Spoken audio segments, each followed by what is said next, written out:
सभी के हृदय में बैठे प्रभु जी को मैं कोटि कोटि नमन करती हूँ। श्रीमद् भगवत गीता जो है वो हिंदू धर्म का एक पवित्र ग्रंथ है, हम सभी जानते हैं, जो महाभारत के भीष्म पर्व के अंतर्गत आता है। इसमें जो है 18 अध्याय हैं और 700 श्लोक है। कुरुक्षेत्र युद्ध के समय भगवान श्री कृष्ण द्वारा अर्जुन को दिए गए उपदेशों का ये एक संग्रह है। गीता कर्म, ज्ञान, भक्ति, योग के माध्यम से जीवन जीने का एक तरीका सिखलाती है। ये जो कुरुक्षेत्र में जब युद्ध हुआ तो उस समय भगवान श्री कृष्ण जी ने अर्जुन को उपदेश दिया।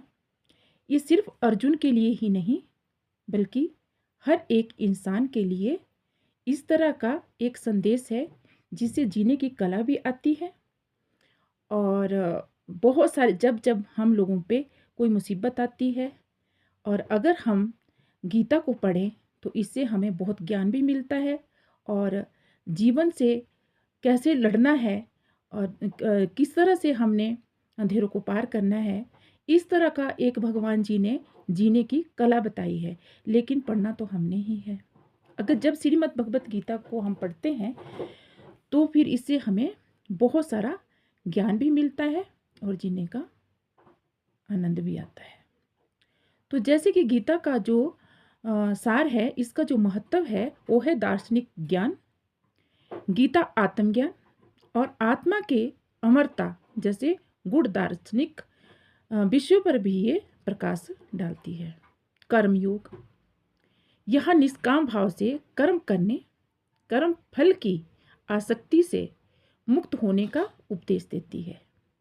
श्रीमद् भगवत गीता जो है वो कर्म करे, ये बात कर्म भूमि में बताई गई है। कुरुक्षेत्र में भगवान श्री कृष्ण जी कहते हैं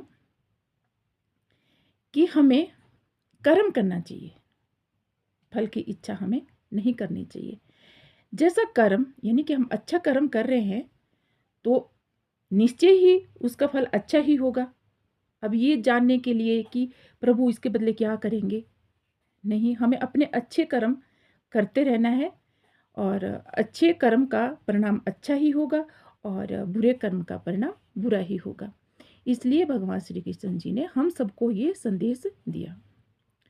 फिर है इसी में भक्ति योग, जहाँ ईश्वर के प्रति पूर्ण भक्ति और समर्पण का महत्व बताती है। कर्म करते रहना